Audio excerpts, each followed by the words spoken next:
আপনারা শুনছেন হুমায়ূন আহমেদের লেখা উপন্যাস দিনের শেষে।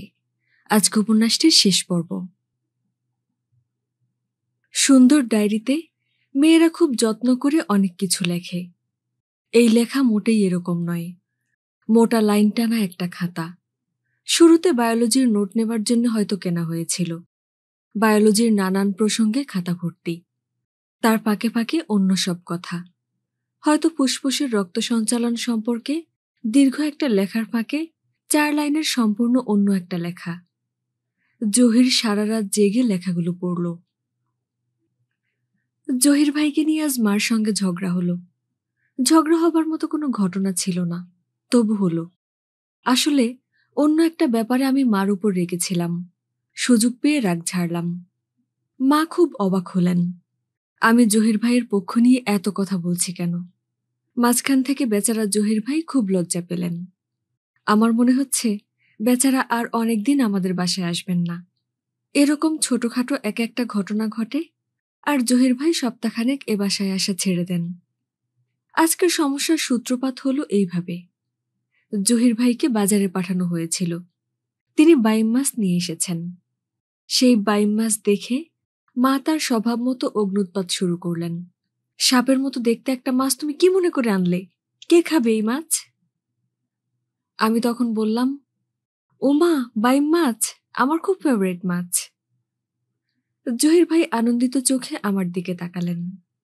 সেই দৃষ্টি দেখে আমার বড় ভালো লাগলো। আহা বেচারা। মা হতভম্ব। তিনি বললেন, বাইম মাছ তোর পছন্দ? তুই কবে খেয়েছিস? আমি কখনো খাইনি, তবু বুঝতে পারছি এ মাছ খেতে অসাধারণ হবে। জহির ভাই বিব্রত গলায় বললেন, আমি বদলে নিয়ে আসছি। আমি বললাম, অসম্ভব, আমি আজ বাইম মাছ ছাড়া অন্য কোনো মাছ খাবই না। তরু জহির ভাইয়ের সঙ্গে কি যেন কথা বলছিল। ওরা বারান্দায় বসে কথা বলছিল। অবাক হয়ে দেখি তরুর গাল লাল, মাথা নিচু হয়ে আছে। আমার পায়ের শব্দ পেয়েই তরু থেমে গেল এবং চোখ মুখ কেমন করে যেন তাকালো। তাকানোর এই দৃষ্টি আমি চিনি। আমি কেন, সবাই চেনে। শুধু গাধার গাধা জহির ভাই চেনেন না, কোনোদিন চিনবেনও না। আমি তরুকে ডেকে আমার ঘরে নিয়ে গেলাম। বললাম, জহির ভাইয়ের সঙ্গে কি কথা বলছিলি? কোনো কথা বলছিলাম না তো। কোনো কথা বলছিলি না? ক্লাসের একটা মেয়ের কথা বলছিলাম। কি কথা? মেয়েটার নাম তৃষ্ণা। ও একটা ছেলের প্রেমে পড়েছে। ছেলেটা ওদের আত্মীয়। ওই গল্পটা বলছিলাম। কেন? কথায় কথায় চলে আসলো। ওর কথা তোমাকেও তো বলেছি। আমি হঠাৎ তরুর গালে প্রচণ্ড চড় বসিয়ে দিলাম। এই কাজটা আমি কেন করলাম? তরু কি তা বুঝতে পারল? অবশ্যই পারল। আমি যেমন মেয়ে, তরুও তো তেমনি মেয়ে। ও কেন পারবে না? ওকে চড়টা দিয়েই আমি দুহাতে নিজের মুখ ঢেকে কাঁদতে লাগলাম। তরু আমাকে সান্ত্বনা দিতে চেষ্টা করতে লাগলো। আহারে, এত ভালো কেন আমার বোনটা? জহির ভাইকে আমার এত ভালো লাগে কেন তা বুঝতে চেষ্টা করছি। কারণ নেই, কোনো কারণ নেই। এই মানুষটা একটা অকাট গাধা, একটা ছাগল। একবারের কথা, বরিশাল মেডিকেল কলেজ থেকে ঢাকায় ফিরছি। আমি বললাম, জহির ভাই আসুন, আমরা ডেকের বেঞ্চিতে বসে চাঁদের আলো দেখতে দেখতে যাই। গাধাটা বলল, ঠান্ডা লাগবে না? আমি বললাম, লাগুক। আমি একা একা বসে আছি। গাধাটা কোত্থেকে একটা কম্বল না কি যেন এনে আমার গায়ে জড়িয়ে দিল। যখন কম্বলটা জড়িয়ে দিচ্ছে, তখন হঠাৎ কেন জানি আমার চোখে পানি এসে গেল। এর নামে কি ভালোবাসা? এই ভালোবাসা কোথায় লুকিয়ে থাকে? কোন অচেনা জগতে, কোন অচেনা ভুবনে? কি করে সে আসে? কেন সে আসে? কেন সে আমাদের অভিভূত করে? জহির ভাই আমার পাশে বসলেন। জড়সড় হয়ে বসলেন। একটু সরে বসলেন, যেন গায়ের সঙ্গে গা লেগে না যায়। আমি বললাম, এমন দূরে সরে বসেছেন কেন? আপনার কি ধারণা আমার গার সঙ্গে আপনার গা লাগলে আপনার পাপ হবে? জহির ভাই বিড়বিড় করে কি যেন বললেন। আমি বললাম, আসুন তো, আপনি আমার আরো কাছে সরে আসুন। তিনি কাছে এলেন। আমি মনে মনে বললাম, জনম জনম তব তরে কাঁদিব। কি আশ্চর্য! কেন কাঁদব? কি আছে এই মানুষটির? হে ঈশ্বর, ভালোবাসা কি আমাকে বুঝিয়ে দাও। রাত কত হবে? 2টা, 3টা, না তার চেয়েও বেশি। আমি দরজা খুলে বের হলাম। আকাশ ভেঙে জ্যোৎস্না নেমেছে। কি জ্যোৎস্না! জ্যোৎস্না এমন এমন কেন করে? অনেকক্ষণ বসে রইলাম বারান্দায়। আমার মাথাটা হঠাৎ গন্ডগোল হয়ে গেল। আমি বসার ঘরে ঢুকলাম। ওখানে একটা খাটে জহির ভাই কদিন ধরে আছেন। আমি ঘরে ঢুকলাম খুব সাবধানে। আমি একটা ঘোরের মধ্যে আছি। কি করছি বুঝতে পারছি না। জহির ভাইয়ের পাশে গিয়ে বসলাম। আমার ধারণা ছিল তিনি ঘুমাচ্ছেন। আসলে তিনি ঘুমুচ্ছিলেন না। আমি পাশে বসা মাত্র জহির ভাই বললেন, অরু, তুমি ঘুমাতে যাও। আমি একটা কথাও না বলে উঠে চলে এলাম। এরপরে কতবার দেখা হলো। আমরা দুজনে এমন ভাব করলাম যেন এমন একটি ঘটনা কোনোদিন ঘটেনি। কিংবা কে জানে, হয়তো সত্যি এমন কোনো ঘটনা ঘটেনি। হয়তো এটা একটা স্বপ্ন দৃশ্য। করিম সাহেব জহিরকে ডেকে পাঠিয়েছেন। বেয়ারা দিয়ে স্লিপ পাঠিয়েছেন, তুমি দেখা করো, জরুরি। জহির স্লিপ পেয়েই সঙ্গে সঙ্গে আসতে পারল না। তাকে যেতে হলো সেজু সাহেবের কাছে। এই অফিসের 3 সাহেব, বড়, মেঝো এবং সেজো। সবচেয়ে মেজাজি সাহেব হচ্ছেন সেজুজন। অদ্ভুত কোনো কারণে তার ক্ষমতাও মনে হয় খুব বেশি। যদিও মানুষটা মিষ্টভাষী, কখনো রাগেন না। অফিসের যে কোনো কর্মচারী তার ঘরে ঢোকা মাত্র হাসি মুখে বলেন, আগে বলুন তো দেখি কেমন আছেন। কর্মচারী হাত কষলে বলে, জি স্যার, আপনার দোয়া।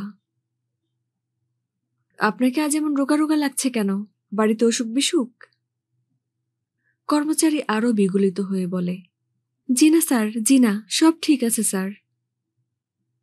সব যদি ঠিক থাকে তাহলে আমার সামনে হাসি মুখে বসুন। 2-একটা হাসি তামাশার কথা বলুন। চা চলবে? সকলেই জানে এইসব আলগা খাতিরের কথার আসলে কোনো মানে নেই। পুরোটাই এক ধরনের ভড়ং, এক ধরনের ভান। তবুও কেন জানি ভড়ংটাই ভালো লাগে। ভানটাকেই সত্যি ভাবতে ইচ্ছা করে। জহির ভয়ে ভয়ে বলল, স্যার, আসবো? আসুন জহির সাহেব, বসুন। খবরাখবর কি বলুন। আপনাকে রোগা রোগা লাগছে কেন? কানের কাছে কয়েক গাছি পাকা চুল দেখতে পাচ্ছি। ব্যাপারটা কি বলুন তো? আপনাদের মতো ইয়াংম্যানরা যদি চুল পাকিয়ে ফেলেন তাহলে সংসার চলবে কিভাবে? চা চলবে? জহির এই দীর্ঘ প্রস্তাবনার কিছুই বুঝতে পারল না। সেজু সাহেব বিনা কারণে গল্প করে সময় নষ্ট করার মানুষ নন। কিন্তু তার উদ্দেশ্যটাও জহির ধরতে পারছে না। কাজকর্ম কেমন চলছে সেটা জিজ্ঞেস করলেন। এই চাকরি কিভাবে পাওয়া গেল তা জানতে চাইলেন। আমাদের দেশের অবস্থা 10 বছর পর কি হবে তাও বললেন। জহির হাঁ হু ছাড়া কিছুই বলল না। সে কি বলবে? চা শেষ হবার পর সেজু সাহেব বললেন, আচ্ছা যান। জহির ক্ষীণস্বরে বলল, কি জন্যে ডেকেছিলেন স্যার? এমনি ডাকলাম, গল্প করার জন্যে ডাকা। আমরা এক অফিসে কাজ করি। কেউ বড় কাজ করি, কেউ ছোট। তাতে তো কিছু যায় আসে না। সম্পর্ক তো রাখতেই হবে। আমেরিকায় আমি দেখেছি, অফিসের বস এক টেবিলে বসে জেনিটারের সঙ্গে চা খাচ্ছে। Can you imagine? একজন জেনিটার, যার কাজ হচ্ছে বাথরুম পরিষ্কার করা। আচ্ছা জহির সাহেব, যান, পরে দেখা হবে। জহির পুরোপুরি হতচকিত অবস্থায় বের হয়ে এলো। তৎক্ষণাৎ করিম সাহেবের সঙ্গে দেখা করতে গেল। করিম সাহেব কি একটা ফাইলের পাতা উল্টাচ্ছিলেন। তিনি ফাইল বন্ধ করে বললেন, চলো আমার সঙ্গে। প্রথম গেলেন ক্যান্টিনে। ঢুকতে গিয়েও ঢুকলেন না। বললেন, এখানে ভিড় বড় বেশি, চলো বাইরে কোথাও যাই। ব্যাপার কি স্যার? করিম সাহেব বিরক্ত মুখে বললেন, ব্যাপার কি তুমি কিছুই জানো না? জি না। গতকাল অফিসে আসো নাই? জি না। আমার এক মামাতো বোন, স্যার তাকে পাওয়া যাচ্ছে না। অরু তার নাম। আপনি বোধহয় দেখেছেন, কয়েকবার অফিসে এসেছে। এখন কি তুমি সেজ সাহেবের কাছে গিয়েছিলে? জি। সেজ সাহেব তোমাকে কিছু বলেছেন? জি না। করিম সাহেব জহিরকে নিয়ে কোনো চায়ের দোকানে ঢুকলেন না। অফিস থেকে রাস্তায় বের হয়ে শুকনো গলায় বললেন, তোমার যে চাকরি নিয়ে সমস্যা হচ্ছে, তুমি কিছু শুনেছ? জহির তাকিয়ে আছে। সে কিছুই বুঝতে পারছে না। চাকরি নিয়ে সমস্যা হবে কেন? সমস্যা হবার কি আছে? করিম সাহেব বললেন, আমি ব্যাপারটা জানলাম কাল বিকাল 3টায়। বড় সাহেব ছিলেন না। সেজুর সঙ্গে দেখা করলাম। তিনি বললেন, চাকরির কন্ডিশনে ছিল টেম্পোরারি অ্যাপয়েন্টমেন্ট, ছাঁটাই হলে অসুবিধা নেই। জহির হতভম্ব হয়ে বলল, গত বছর তো স্যার পার্মানেন্ট হয়েছে। আমিও তো সেই কথাই বললাম।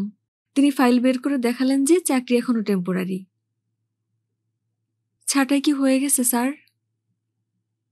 না, এখনো হয়নি। জহির তাকিয়ে আছে। করিম সাহেব ছোট ছোট নিঃশ্বাস নিচ্ছেন। তার চেহারা দেখে মনে হচ্ছে তিনি খুব কষ্ট পাচ্ছেন। জহির। জি স্যার। আমি কাল রাতে তোমার বাসায় গিয়েছিলাম। অনেক রাত পর্যন্ত অপেক্ষা করেছি, তুমি ছিলে না। বাসায় ফিরতে একটু দেরি হয়েছিল। জহির। জি স্যার। তোমাকে আমি কিরকম পছন্দ করি তা কি তুমি জানো? জানি স্যার। না, জানো না। কারণ আমি নিজেও জানতাম না। কাল সারা রাত আমি ঘুমাইনি, বারান্দায় বসেছিলাম। বলতে বলতে করিম সাহেবের গলা ধরে এলো। আসলেই এই ছেলেটির প্রতি তার মমতার পরিমাণ তিনি এর আগে কখনো বুঝতে পারেননি। যে ছেলের 2 দিন পর বিয়ে, আজ তার চাকরির সমস্যা। এই ব্যাপারটা তাকে খুবই কষ্ট দিচ্ছে। কেন এমন হবে? জহির। জি স্যার। তোমার বিয়ের ব্যাপারটা ঠিক আছে তো? জি স্যার, এখনো আছে। ঠিক রাখবে। মেয়ে পক্ষীয়দের কিছুই জানানোর দরকার নেই। তুমি ভয় পেও না। মানুষের ভাগ্য মানুষের কাছে না, আল্লাহর কাছে। একটা কিছু হবেই। জহির চুপচাপ দাঁড়িয়ে রইল। করিম সাহেব বললেন, হঠাৎ করে তোমার চাকরি নিয়ে সমস্যাটা কেন হলো তা বুঝতে পারছি না। ইউনিয়নের লিডার মকবুলকে বললাম। মকবুল বলল দেখবে, কিন্তু তার কথার মধ্যে কোনো জোর নেই। দেখলে তো এখনই দেখতে হবে।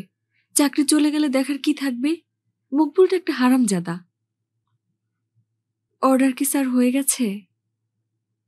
না, তবে হয়ে যাবে যাবে বলে মনে হচ্ছে। মনে হচ্ছে সেজু সাহেবের কোনো রিলেটিভ ঢুকবে। একটা ছেলের নামে অ্যাপয়েন্টমেন্ট লেটারও ইস্যু হয়েছে। আমি এখন কি করি স্যার? করিম সাহেব কিছু বললেন না। মন খারাপ করে দাঁড়িয়ে রইলেন। তার বড় কষ্ট হচ্ছে। স্যার, আমি কি বাসায় চলে যাব, না অফিসে কাজ করব? বাসায় যাবে কেন? বাসায় যাবার কি আছে? অফিসেই থাকো। আল্লাহর উপর ভরসা রাখো। আশ্চর্যের ব্যাপার, এত ভয়াবহ একটা খবর, অথচ জহির কাউকেই তা দিতে পারল না। বরকত সাহেবের বাসায় গেল। শাহানা তার সঙ্গে একটি কথাও বললেন না। তরু এবং মিরু দুজনের কেউই বাসায় নেই। ওরা কোথায় জিজ্ঞেস করায় শাহানা তীক্ষ্ণ গলায় বলল, আমি কি রেলের টাইম টেবিল? কে কোথায় গেছে হিসাব রাখব? বরকত সাহেবও কোনো কথা বললেন না। শুধু 2বার বললেন তার শরীরটা ভালো না, মাথা ব্যথা। এটা আসলে প্রকারান্তরে বলে দেয়া, তুমি এখন যাও। জহির বলল, ওর কি কোনো খবর পাওয়া গেছে মামা? না, খবর নিয়ে ভাবছিও না। No news is good news. আচ্ছা জহির, আমার অনেক দিনের ইচ্ছা ছিল তোমার বিয়ে উপলক্ষে ভালো কিছু দেয়া। 1 জোড়া কানের দুল কেনা হয়েছে। তুমি মেয়েকে যে গয়না পাঠাবে তার সাথে দিয়ে দিও। দুলজোড়া তরুর কাছে আছে। ওই নিয়ে আরেকদিন আলাপ করব। আজ যাও, শরীরটা ভালো না, মাথা ধরেছে। জহির উঠে পড়ল। তার ভাগ্যটা অদ্ভুত। খুব কষ্টের সময় সে আশপাশে কাউকে পায় না, যাকে কষ্টের কথা বলা যায়। সে এখন যদি আসমানির কাছে চলে যায় তাহলে কেমন হয়? সে কি আসমানিকে বলতে পারে না, আসমানি, আজ আমার খুব কষ্টের দিন, আজ আমার চাকরি চলে গেছে? নাকি সে সেজু সাহেবের বাড়িতে যাবে, সেজু সাহেবের স্ত্রীকে বলবে, ম্যাডাম, 7 দিন পর আমার বিয়ে, অথচ কোনো পীর সাহেবের কাছে গিয়ে দোয়া চাওয়া যায় না? তাদের কত রকম ক্ষমতার কথা শোনা যায়। সত্যি সত্যি হয়তো তাদের ক্ষমতা আছে, সবাই সেই সব ক্ষমতার খবর রাখে না। জহির কোথাও গেল না। কলাবাগানের বাচ্চাদের পার্কের একটা বেঞ্চিতে অনেক রাত পর্যন্ত বসে রইল। ঘরে ফিরতে ইচ্ছা করছে না। আজ অসম্ভব গরম পড়েছে, তার বুক কাঁপছে। সে খুব একটা ভরসা পাচ্ছে না। এরকম হচ্ছে কেন? কেন এরকম হবে? বারবার সুশীতল একটা নদীর ছবি শুধু মনে আসছে, যে নদীতে গা ডুবিয়ে শুয়ে থাকা যায়। সেই নদীর জলের টান খুব প্রবল, প্রবল টানে শুধু দক্ষিণের দিকে ভেসে ভেসে যাওয়া। দক্ষিণের সমুদ্র, তারও দক্ষিণে কি? আকাশ মেঘলা, ফোঁটায় ফোঁটায় বৃষ্টি পড়ছে। জহির একসময় উঠল। জহিরের ঘরের দরজা খোলা, বাতি জ্বলছে। জহির বারান্দায় থমকে দাঁড়ালো। ভেতর থেকে গুনগুন করে গান শোনা যাচ্ছে। জনম জনম তব তরে কাঁদিব, যতই ভাঙিবে খেলা ততই সাধিব। তোমারই নাম গাহি, তোমারই প্রেম চাহি, ফিরে ফিরে নীতি তব চরণে আসিব। খুব কষ্টের একটা গান, কিন্তু গাওয়া হচ্ছে হাসি তামাশা করে, যেন এটা মূল গানের একটা প্যারোডি, যেন কোনো একটা হাসির গান।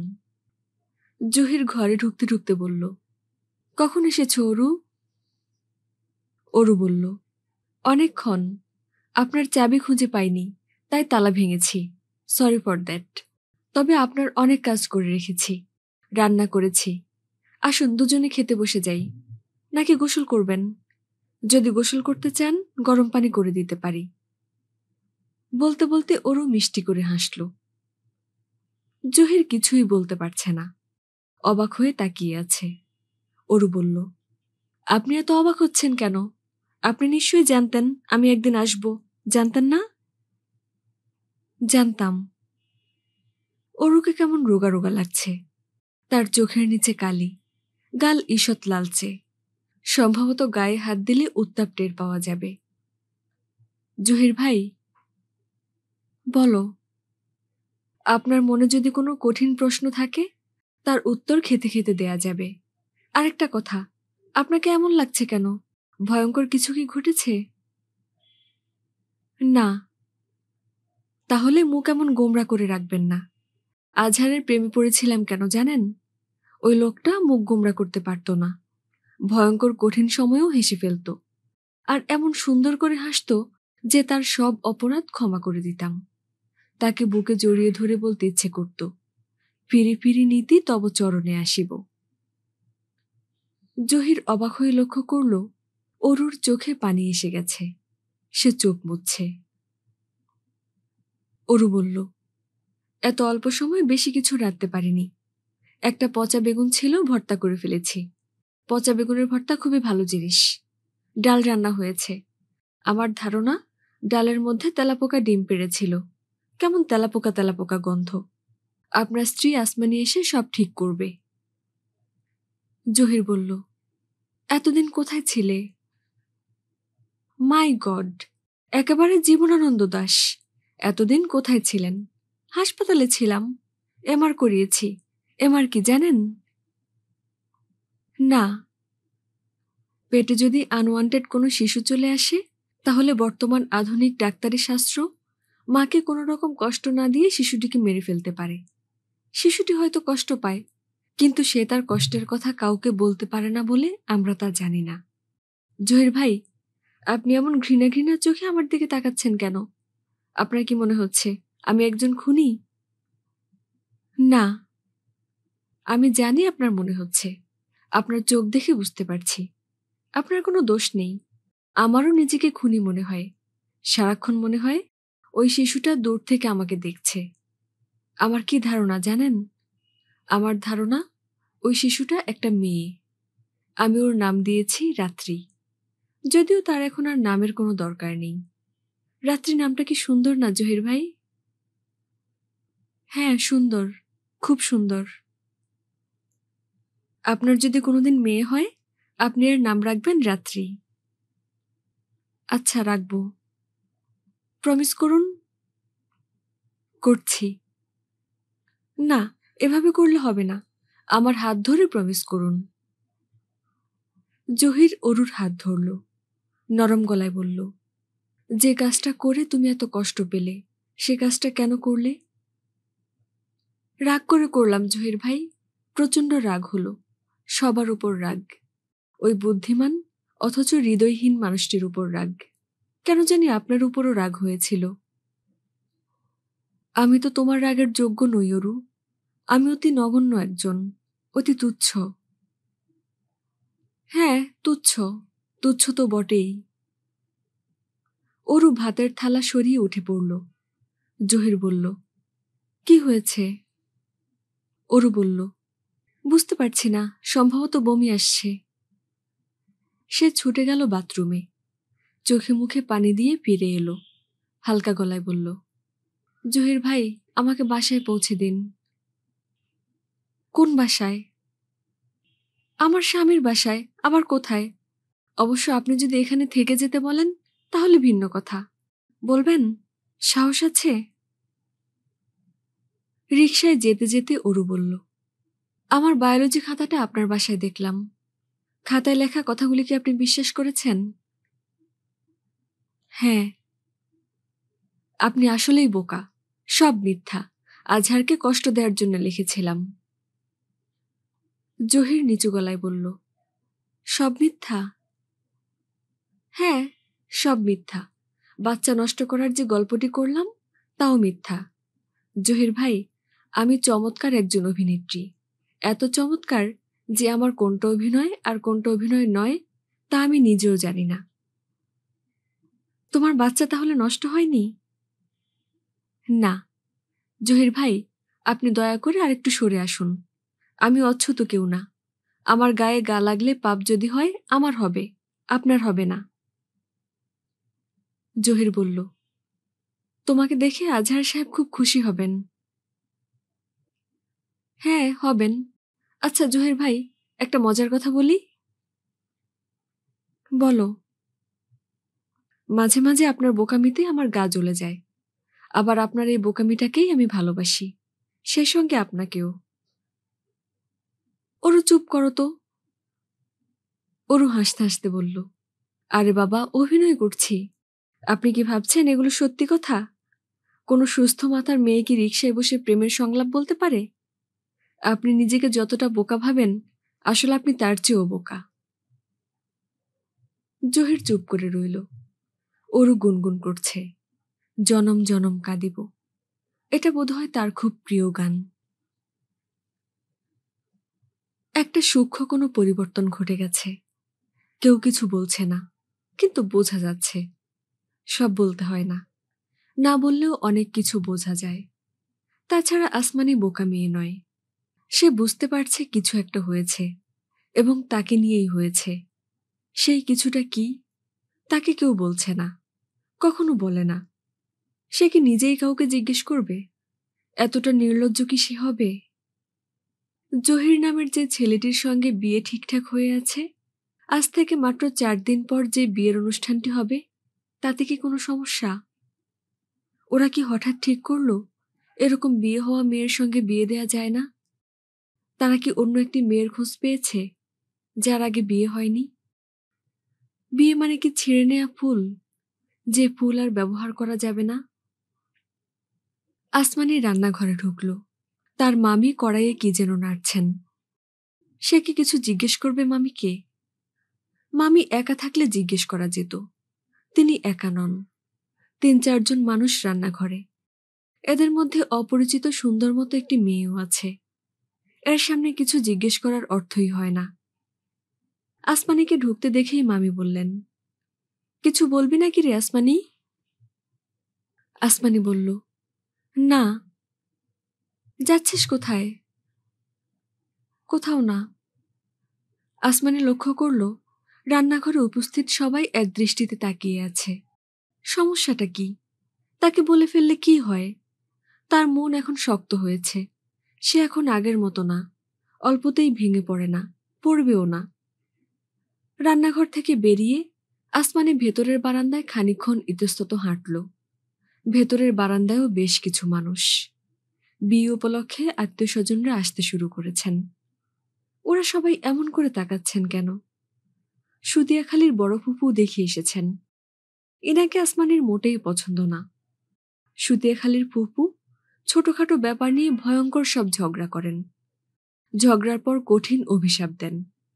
লোকে বলে তার অভিশাপ নাকি সঙ্গে সঙ্গে লেগে যায়। বড় ফুপু বললেন, আসমানি, যাস কই? একটু বাইরে যাচ্ছি বড় ফুপু। তোর সাথে কথা আছে। মামি রান্নাঘর থেকে এই কথা শুনতে পেয়ে ছুটে এসে বললেন, না না, কোনো কথা নেই, আসমানি যেখানে যাচ্ছে যাক। আসলে আসমানির কোথাও যাবার জায়গা নেই। ঘর থেকে শুধু বের হওয়া। বের হয়েই বা সে কোথায় যাবে? সে শুনেছে পুরুষদের একা একা ঘুরতে ভালো লাগে, মেয়েদের লাগে না। অন্তত তার লাগে না। তার সবসময় ইচ্ছা করে পাশে কাউকে না কাউকে নিয়ে হাঁটতে। হাঁটার সময় ছোটখাটো দু একটা কথা হবে, গল্প হবে, হাসাহাসি হবে, তবেই না হেঁটে আনন্দ। আসমানি একটা রিকশা নিল। রিকশাওয়ালাটা বেশ মজার। কোথায় যাবে কিছু জিজ্ঞেস করেনি। উঠে বসার সঙ্গে সঙ্গে চালাতে শুরু করেছে, যেন সে আসমানের গন্তব্য জানে। আসমানিও কিছু বলল না, যাক না, যেখানে যেতে চায়। আচ্ছা, ওই লোকটির বাসায় হঠাৎ গিয়ে উপস্থিত হলে কেমন হয়? খুব কি অন্যায় হয়? না, কোনো অন্যায় হয় না। থাক, বাসা ভর্তি লোকজন থাকলে সে লজ্জা পাবে। আসমানি আবার ভাবল, লোকজন বোধহয় থাকবে না, ওই লোকটি বড়ই একা। জহির দরজা খুলে তাকিয়ে রইল। আসমানি লাজুক গলায় বলল, আসবো? আসমানির পরনে হালকা সবুজ রঙের একটা শাড়ি। চুলগুলি বেনি করে বাঁধার কারণে তাকে বালিকা বালিকা দেখাচ্ছে। জহির বলল, এসো। কি করছিলেন? রান্না করছিলাম। আপনি কি নিজেই রান্না করেন? মাঝে মাঝে করি, তবে বেশিরভাগ সময় বাইরেই খাই। ঘরে একটা কাজের লোক আছে, ও আবার রান্না জানে না। বসবো? বসো বসো, কেন বসবে না? আপনাকে আজ অন্যরকম দেখাচ্ছে কেন? মনে হচ্ছে খুব কষ্টে আছেন। আপনার কি হয়েছে? কিছু হয়নি। মনে হচ্ছে আপনার খুব শরীর খারাপ। না, আমার শরীর খারাপ না। ইস, ঘরটা আপনি এত বিশ্রী করে রেখেছেন। এত ক্যালেন্ডার কেন আপনার ঘরে? পুরনো ক্যালেন্ডারও দেখি আছে। ফেলতে মায়া লাগে, তাই না? হ্যাঁ, আমারও মায়া লাগে। আমিও সব পুরনো জিনিস জমা করে রাখি। আপনি আজ কি রান্না করছেন? তেমন কিছু না, ভাত আর ডিম। আসমানি কিছুক্ষণ চুপ করে থেকে বলল, আপনার সম্পর্কে আমি একটা খুব অদ্ভুত কথা শুনেছি। আপনি নাকি 7 বছর বয়স থেকে মিথ্যা কথা বলেন না? কার কাছ থেকে শুনেছ? যার কাছ থেকেই শুনি না কেন, সত্যি না মিথ্যা সেটা বলুন। ঠিকই শুনেছ। আমার এক বাংলার স্যার বলেছিলেন, কেউ যদি 40 বছর মিথ্যা কথা না বলে থাকতে পারে, তাহলে একটা অদ্ভুত ব্যাপার হয়। তখন আমার বয়স ছিল কম। কম বয়সী বাচ্চারা তো পৃথিবীর সব কথাই বিশ্বাস করে। আমিও করেছিলাম। আমি তখন থেকেই মিথ্যা বলি না। আসমানি বলল, মিথ্যা না বললে যে অদ্ভুত ব্যাপারটা হয়, সেটা কি? অদ্ভুত ব্যাপারটা হচ্ছে, তখন আল্লাহ ওই লোকের একটি প্রশ্নের জবাব দেন। প্রশ্নটি যত কঠিনই হোক, জবাব পাওয়া যায়। আসমানি লজ্জিত গলায় বলল, ওই দিন আমি আপনাকে একটা মিথ্যা কথা বলেছিলাম। এটা ভেবে আমার এখন খুব খারাপ লাগছে। আপনি কিছু মনে করবেন না। আমি বাকি জীবনে কখনো আপনার সঙ্গে মিথ্যা কথা বলবো না। ওই লোকটির সঙ্গে আমার দেখা হয়েছিল। আমি সারাদিন ওনার সঙ্গে ছিলাম। জহির শান্ত গলায় বলল, আমি জানি। আপনি জানেন? হ্যাঁ, জানি। কেউ মিথ্যা বললে আমি ধরে ফেলতে পারি। সত্যি? হ্যাঁ, সত্যি। সারা জীবন পরের বাড়িতে মানুষ হয়েছি। আমাকে সারাক্ষণ খেয়াল রাখতে হয়েছে। কে আমার সম্পর্কে কি ভাবছে, কে আমাকে কিভাবে দেখছে। এইসব দেখতে দেখতে একসময় টের পেলাম আমিও অনেক কিছু বুঝতে পারি।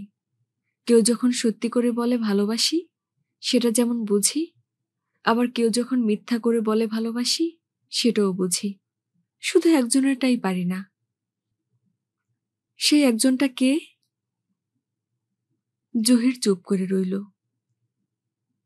আসমানি বলল, আপনার মামাতো বোন অরু, তাই না? হ্যাঁ। দেখলেন তো, আমিও অনেক কিছু বুঝতে পারি। তাই তো দেখছি। আচ্ছা, উনি কি বয়সে আমার বড়? না মনে হয়। উনি কি খুব কথা বলেন?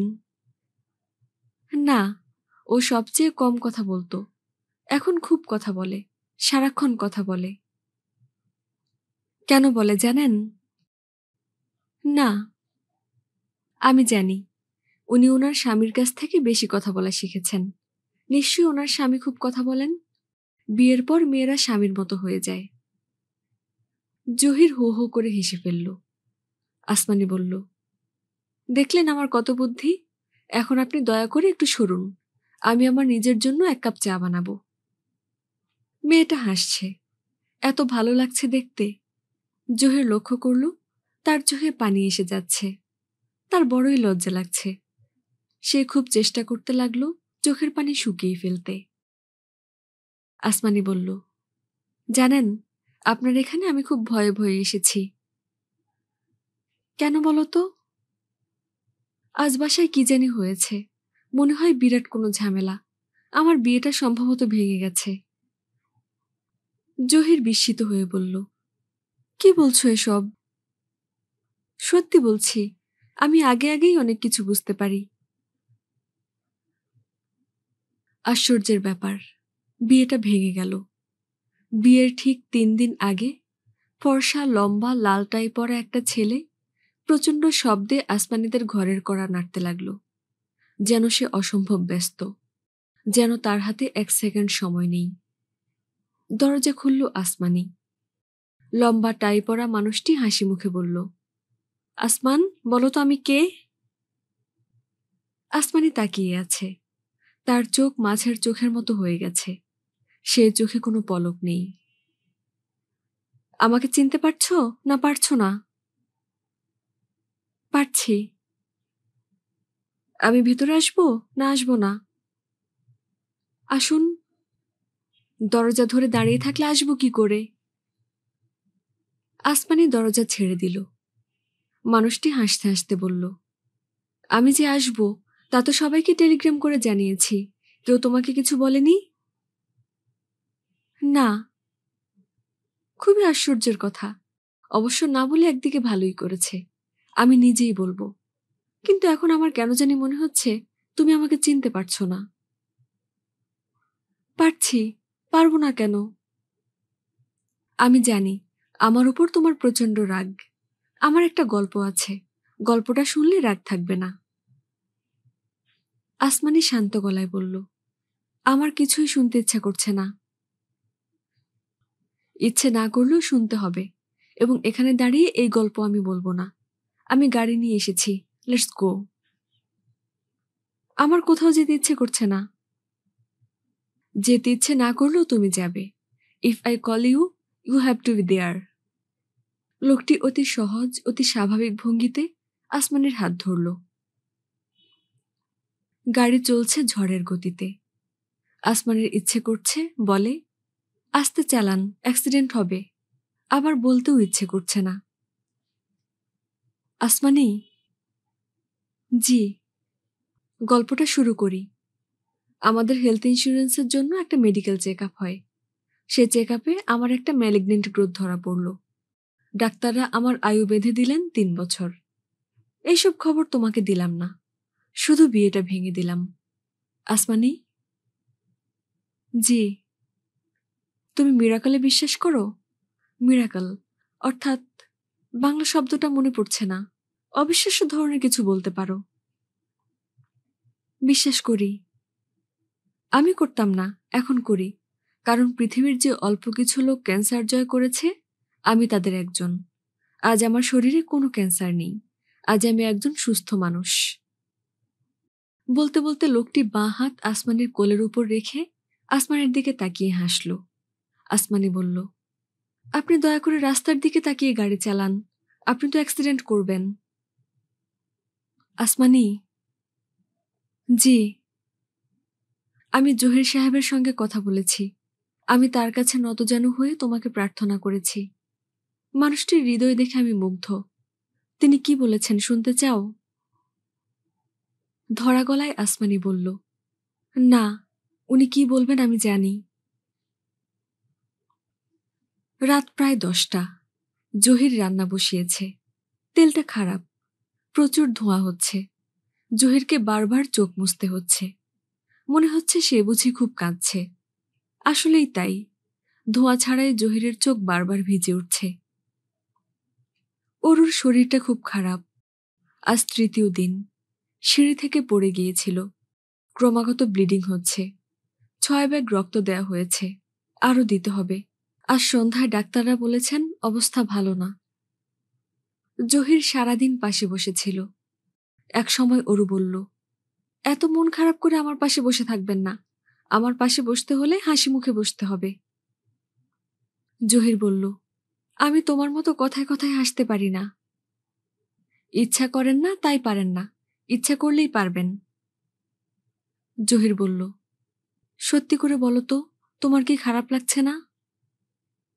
অরু ক্লান্ত গলায় বলল, নিজের জন্য লাগছে না, বাচ্চাটার জন্য লাগছে। এত সুন্দর পৃথিবীর কিছুই সে দেখবে না, না দেখেই মরে যাবে। চুপ করে শুয়ে থাকো অরু, বেশি কথা বলা বারণ। জহির ভাই, আসমানি কি তার স্বামীর সঙ্গে চলে যাবার আগে আপনার সঙ্গে দেখা করতে এসেছিল? হ্যাঁ। কিছু বলেছিল? না।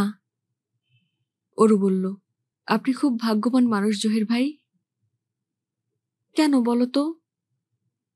এই মেয়েটি জনম জনম আপনার জন্য কাঁদবে। এত বড় সৌভাগ্য কজন পুরুষের হয় বলুন? বড্ড ধোঁয়া হচ্ছে। জহির রান্নাঘর থেকে বারান্দায় চলে এলো। অবাক হয়ে দেখল বারান্দার রেলিং ধরে আজহার সাহেব দাঁড়িয়ে আছেন। খুব আগ্রহ নিয়ে তাকিয়ে আছেন আকাশের দিকে। জহিরকে দেখেই বললেন, অরুর খুব শখ ছিল তার মেয়ের নাম রাখবে রাত্রি। কেন জানেন? কারণ রাত্রি কখনো সূর্যকে পায় না। অবশ্য তাতে তার কোনো ক্ষতি নেই, কেননা তার আছে অনন্ত নক্ষত্র বৃথি। আজহার সাহেব চাদরে চোখ মুছতে মুছতে বললেন, ভাই, আপনাকে একটা খারাপ খবর দিতে এসেছি। আপনি মনটাকে শক্ত করুন। আজকের গল্প এই পর্যন্তই। ভালো লাগলে অবশ্যই কমেন্ট করে জানাতে ভুলবেন না। আর আপনি যদি এখানে নতুন হয়ে থাকেন, তাহলে কাইন্ডলি আমাদের চ্যানেলটি সাবস্ক্রাইব করুন এবং নতুন নতুন গল্প শুনতে আমাদের পাশে থাকুন। টাটা।